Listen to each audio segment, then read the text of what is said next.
Yesu Kristo akuzwe.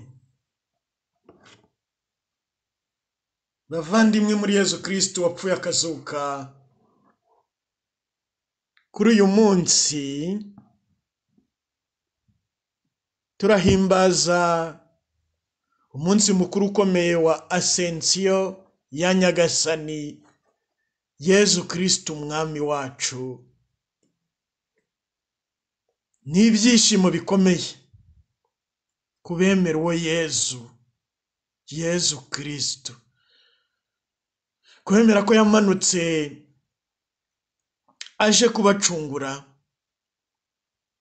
aje kubereka inzira y'ubugingo buhoraho, inzira y'umunezero isi idashobora kuduha cyangwa se idashobora kudushikuza. Yesu Kristo rero uyu munsi turahimbaza ugusubira kwe mu ijuru, Asensiyo, tumuhanze amaso kandi tuzamukana nawe.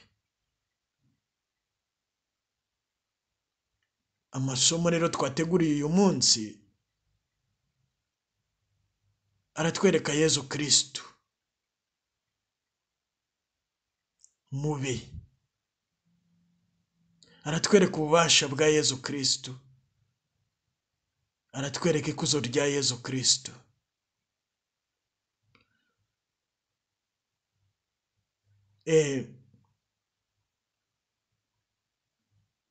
Yesu ni muzima bavandimwe mu ijambo rye, kandi uyu munsi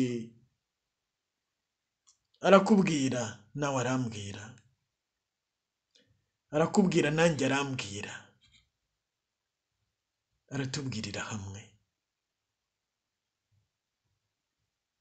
Isomo rya mbere ryo mu gitabo cy'ibyakozwe n'intumwa, umutwe wa mbere, umurongo wa mbere kugera ku wa 11, turabona Yesu Kristo burya ayobora intumwa ze mu butumwa bwe, mu gihe zo zari zitarasobanukirwa, zumva ko agiye kugaragariza ububasha bwe ku isi, agiye kubyutsa ingoma ya Isiraheli.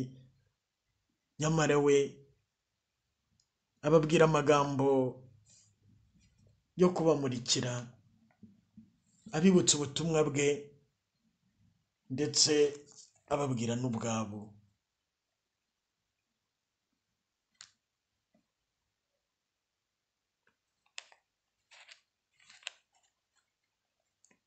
Nuko bakaba bateraniye hamwe, maze baramubaza bati, Nyagasani, ubuse niho ugiye kubyutsa ingoma ya Isiraheli?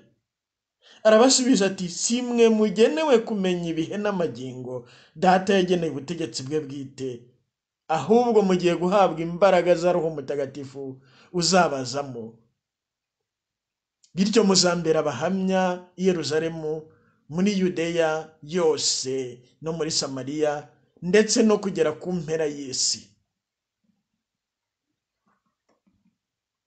Muvandimwe, uyu munsi Yesu aguhaye ubutumwa, Yesu arabumpaye, Yesu arabuduhaye. Twese abamwemera koko ko yazutse mu bapfuye, ko yadupfiriye akazuka, ko ari muzima.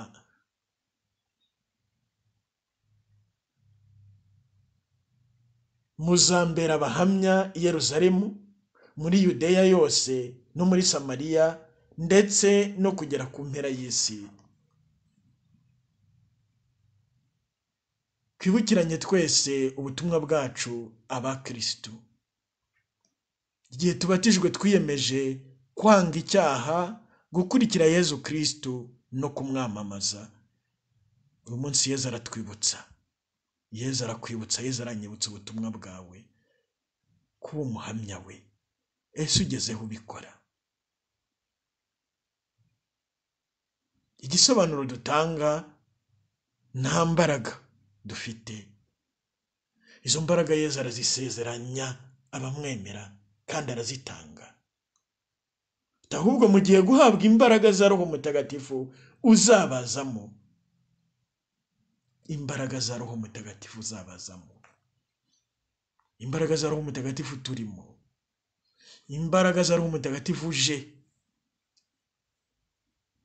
kuvugurura ingabire no kongerera kiliziya ye izindi ngabire muri Pentecost dutegura.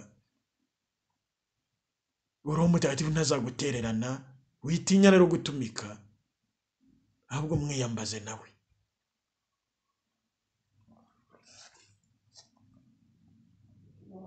Mu isomo rya kabiri, aho intumwa mutagatifu aratwereka ububasha bwa Yesu nyirizina risumba andi yose. Nta muntu urusha Yesu ububasha, ntawe umurusha agaciro, ntawe umurusha ubutwari.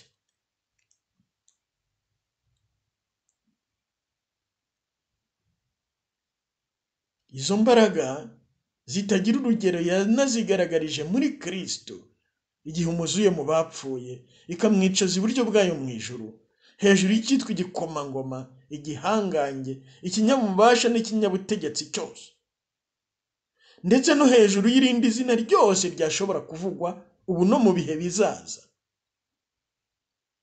Hejuru y'izina ryose ryashobora kuvugwa. Bavandimwe, dushengerera ububasha bwa Yesu uzamutse ajya mu ijuru, agaragaza ko isi yayitsinze, ko nta kintu na kimwe gishobora kumuherana cyane ku isi, ko nta n'igishobora guherana abe ngo kibagire imbata. Nta mpamvu rero n'imwe, bavandimwe muri Yesu Kristo, nta mpamvu n'imwe yo kubatwa n'ingeso mbi zawe. Ububasha bwa Yesu Kristo burabohora.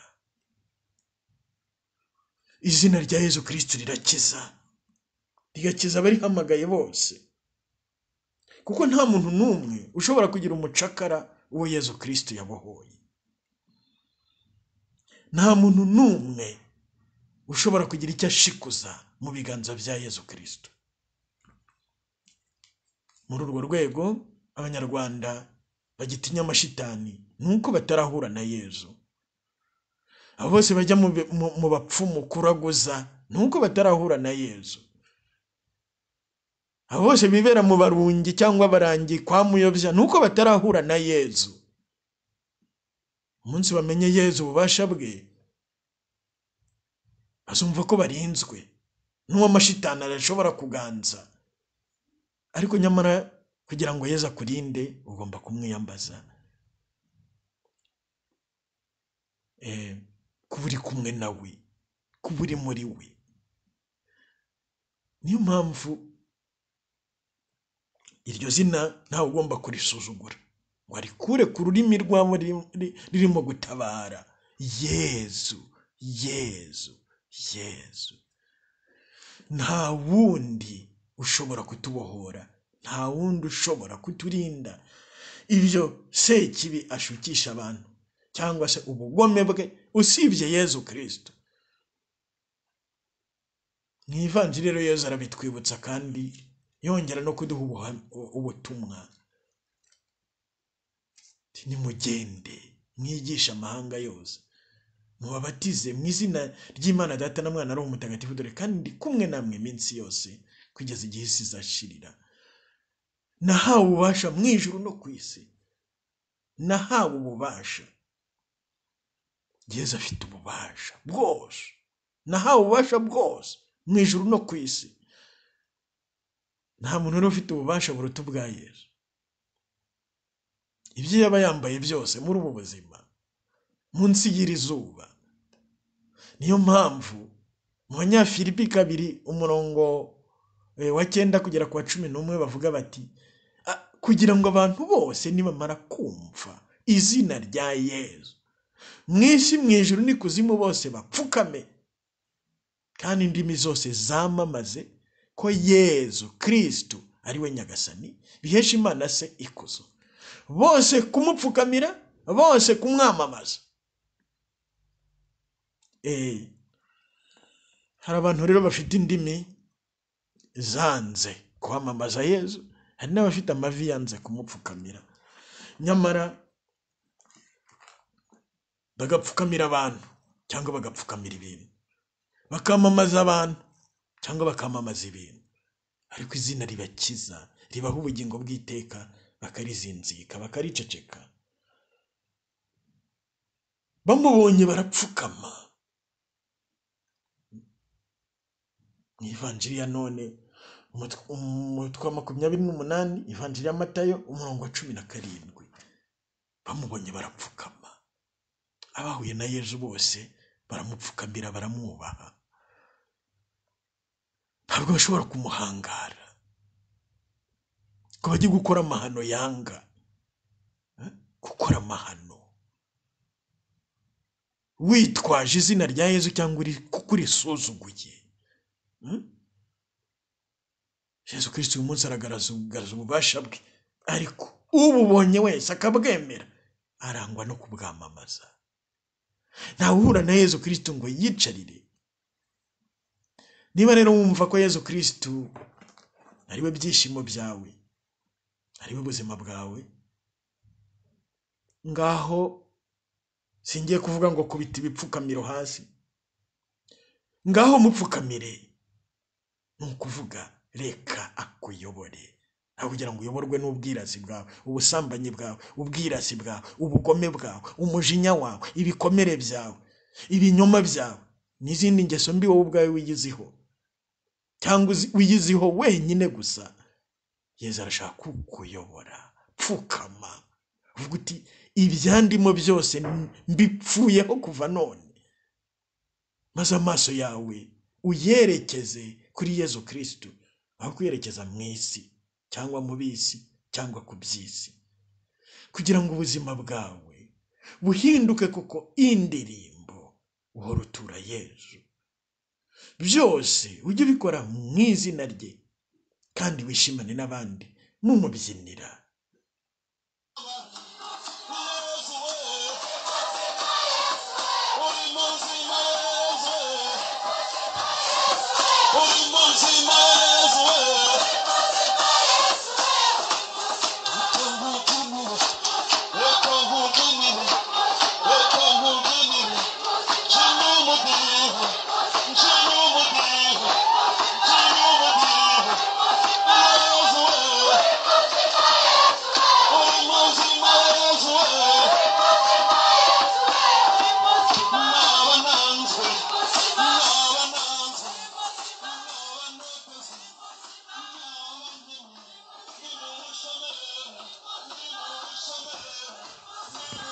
Bavandimwe rero, Yezu ni muzima igihe cyose, nta kigomba kutubuza kubyamamaza. Ubuzima bwe bwatsinze uburwayi mu bwacu, ndetse bwatsinze n'urupfu mu buzima bwacu. Duhimbaze rero asensiyo ya Yezu Kristo, tuzamukana nawe, twikura ibyari byaradukukiyemo bitubuza kumukuza, ahubwo twinjira mu ikuzo rye nk'umubyeyi Bikira Mariya n'abatagatifu bose. Urukundo rwe ruturange, kandi kumva dukunzwe nawe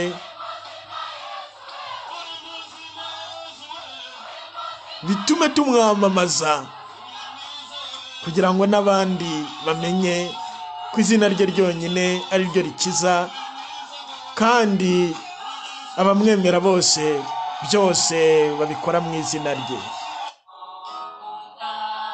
Roho Mutagatifu namanuke maze yigishe buri wese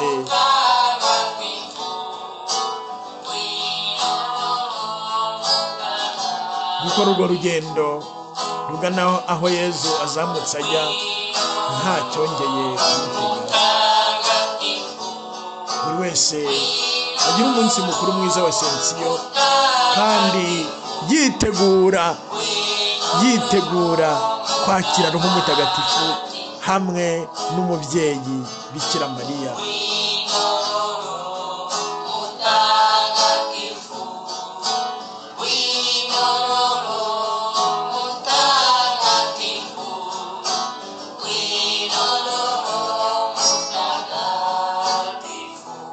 Nyagasani Yezu nabane namwe, ushobora byose nabaha umugisha, Imana Data na Mwana na Roho Mutagatifu.